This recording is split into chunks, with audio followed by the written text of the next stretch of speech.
आज का जो टॉपिक है हमारा वो है आइसोटोप्स। बेटा, जब डाल्टन ने अपनी एटॉमिक थ्योरी पेश की है तो डाल्टन की एटॉमिक थ्योरी में उसने एलिमेंट के एटम नहीं कहे, मतलब उसने एक एलिमेंट के तमाम एटमों में फ़र्क नहीं किया। तो एक एलिमेंट के तमाम एटमों को एक ही कंसिडर किया जाता था हर लिहाज से। तो ये डाल्टन की थ्योरी में आप कह सकते हैं डिफेक्ट था। लेकिन बाद में जो है वो पता चला कि एक एलिमेंट के तमाम एटम आपस में एक जैसे नहीं होते, उनमें फ़र्क होता है और वो उस फ़र्क की वजह से हम उन एलिमेंट एक एलिमेंट के उन एटमों को आपस में क्या कहते हैं, आइसोटोप्स।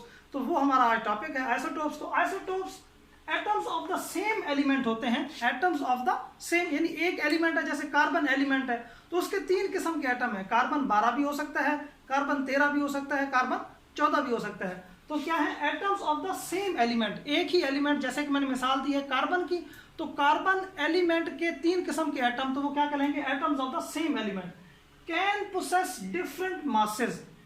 तो अब हमें पता चल चुका है कि उनके मासेस मुख्तलिफ हो सकते हैं, उनके मासेस मुख्तलिफ, एटॉमिक नंबर उनका सेम है लेकिन उनके मासेस मुख्तलिफ हो सकते हैं। But same atomic number, masses मुख्तलिफ हैं लेकिन एटॉमिक नंबर सेम है। Such atoms of an element are called isotopes. तो ऐसे जो एटम्स हैं उस एलिमेंट के, जैसे कार्बन एलिमेंट के 3 एटम हैं 12, 13, 14, तो वो आपस में क्या कहलाएंगे, आइसोटोप्स। तो this phenomena of isotopy was first discovered by Soddy. आपको मैंने बताया है कि डाल्टन ने जो एटॉमिक थ्योरी पेश की थी तो उसमें तो ये डिफरेंशिएट नहीं किया था, तो ये डिफरेंस जो है वो सबसे पहले जिसने पेश किया वो साइंटिस्ट था सूडी। तो इसके अगर एग्जांपल लें, different elements have different number of isotopes.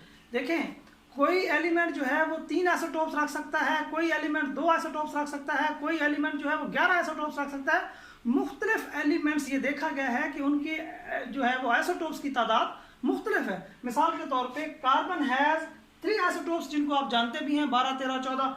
Oxygen has 3 isotopes, oxygen के भी 3 आइसोटोप्स हैं। निकल हैज़ 5 आइसोटोप्स, निकल के 5 आइसोटोप्स, निकल जो एलिमेंट है उसके 5 आइसोटोप्स होते हैं। इसी तरीके से कैल्शियम हैज़ 6 आइसोटोप, कैल्शियम के जो है वो 6 आइसोटोप्स होते हैं।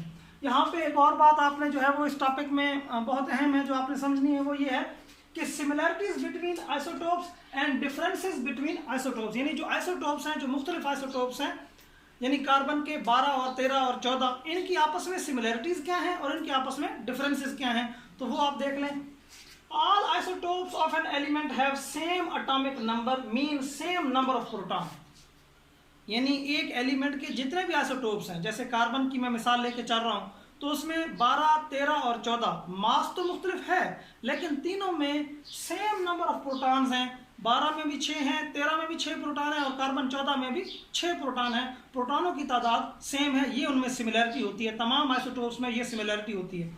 डिफरेंस क्या है कि all isotope have different mass number due to different number of neutrons. तो न्यूट्रॉन्स की तादाद क्योंकि मुख्तलिफ है तो उनका मास नंबर क्या होगा बेटा, मुख्तलिफ होगा।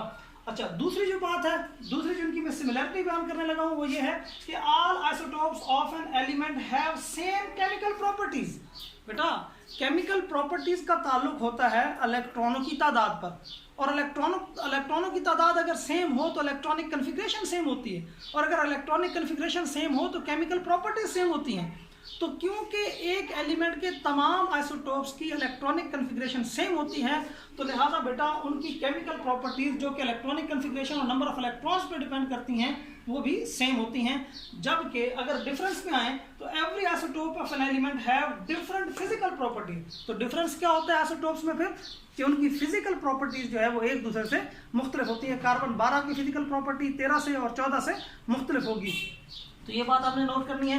तीसरा जो पॉइंट मैंने बनाया हुआ है कि every isotope is represented by same symbol and occupy one place in periodic table. अब मिसाल के तौर पे कार्बन को हम लेके चल रहे हैं तो कार्बन को पीरियोडिक टेबल में एक डिब्बा दिया गया है, एक जगह दी गई है, मुख्तलिफ जगह नहीं दी गई, और कार्बन को सी से ही जाहिर किया गया है, चाहे वो 12 है, 13 है, 14 है, तो उनका सिंबल सेम है और पीरियोडिक टेबल में उसको जगह एक दी गई है। ये तमाम आइसोटोप में आ गई है सिमिलैरिटी। आइसोटोप चाहे 12 हो, चाहे 13 हो, चाहे 14 हो, लेकिन उसकी जगह एक ही है और सैंपल जो है वो भी। इसी तरीके से नाइट्रोजन के 2 आइसोटोप है, 14 और 15, तो बेशक वो 2 आइसोटोप्स हैं लेकिन दोनों को n से जाहिर किया जाता है। अब ये बात जानते हैं।